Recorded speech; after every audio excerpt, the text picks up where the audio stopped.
Thiruvananthapuram ശ്രീകാര്യത്ത് KAAPA case പ്രതി ജോയിയുടെ കൊലപാതകത്തിൽ അറസ്റ്റിലായ 5 പ്രതികളെ കോടതി റിമാൻഡ് ചെയ്തു. സംഘത്തിലെ പ്രധാനി ചാല സ്വദേശി അൻവർ ഹുസൈനായുള്ള അന്വേഷണം തുടരുന്നു. മണ്ണു മാഫിയ സംഘങ്ങൾ തമ്മിലുള്ള സാമ്പത്തിക തർക്കമാണ് കൊലപാതകത്തിലേക്ക് പോയതെന്നാണ് ഇപ്പോൾ ലഭിക്കുന്ന വിവരം. സലീം മാലിക് വിവരങ്ങളുമായി തിരുവനന്തപുരത്ത് തത്സമയം ചേരുന്നു. സലീം, ഗുഡ് മോർണിംഗ്, പറയൂ.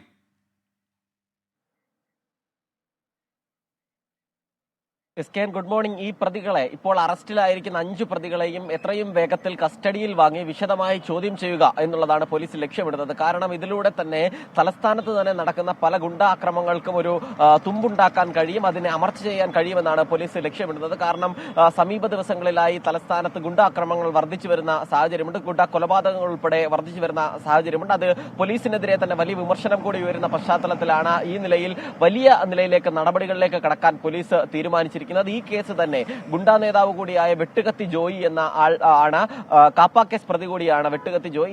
ഇയാളെ ആക്രമിക്കുന്നത് ഈ വെള്ളിയാഴ്ച രാത്രിയാണ്. വെള്ളിയാഴ്ച രാത്രിയിൽ ആക്രമിച്ച് ഇവിടെ തിരുവനന്തപുരം ശ്രീകാര്യം പൗടിക്കോണത്ത് വെച്ച് ആക്രമിച്ച് വഴിയിൽ ഉപേക്ഷിക്കുകയായിരുന്നു. അരമണിക്കൂറോളം വഴിയിൽ കിടന്നതിന് ശേഷം പോലീസ് എത്തിയതിനു ശേഷമാണ് ഇയാളെ ആശുപത്രിയിലേക്ക് കൊണ്ടുപോയത്. ആശുപത്രിയിലേക്ക് കൊണ്ടുപോകും വഴി ജോയി തന്നെ പറഞ്ഞ പേരുകളിൽ നിന്നാണ് പോലീസ് കേസിന്റെ അന്വേഷണത്തിലേക്ക് എത്തുന്നത്. പിന്നീട് പോലീസ് അന്വേഷണവുമായി ബന്ധപ്പെട്ട് നെയ്യാറ്റിൻകര കേന്ദ്രീകരിച്ച് ഒരു കാർ ഉപേക്ഷിച്ച നിലയിൽ കണ്ടെത്തി.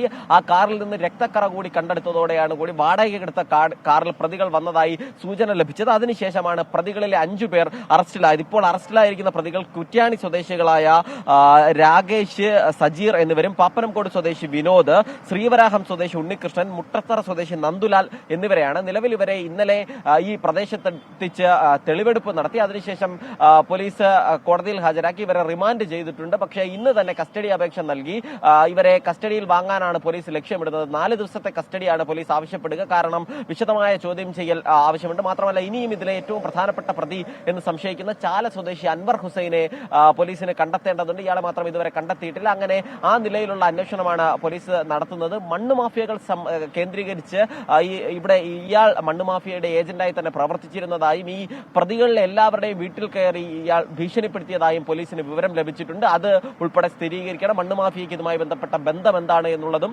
പോലീസ് സ്ഥിരീകരിക്കണം. അതിനുശേഷമാകും കൂടുതൽ നടപടികളിലേക്ക് കടക്കുക. പ്രത്യേകിച്ചും തലസ്ഥാനത്ത് കഴിഞ്ഞ ദിവസം തന്നെ, ഇന്നലെ രാത്രി തന്നെ ഒരു ബാറിന് മുൻപിൽ കത്തിക്കുത്തുണ്ടായിരുന്നു. അങ്ങനെ വിവിധ സ്ഥലങ്ങളിൽ ഈ പ്രശ്നങ്ങൾ നടക്കുന്നത് പോലീസിനെ സംബന്ധിച്ചിടത്തോളം വലിയ ആശങ്കയാണ്. അതിനെ അമർച്ച ചെയ്യുക എന്നുള്ളത് കൂടിയാണ് ഈ കേസിലൂടെ പോലീസ് ലക്ഷ്യമിടുന്നത്.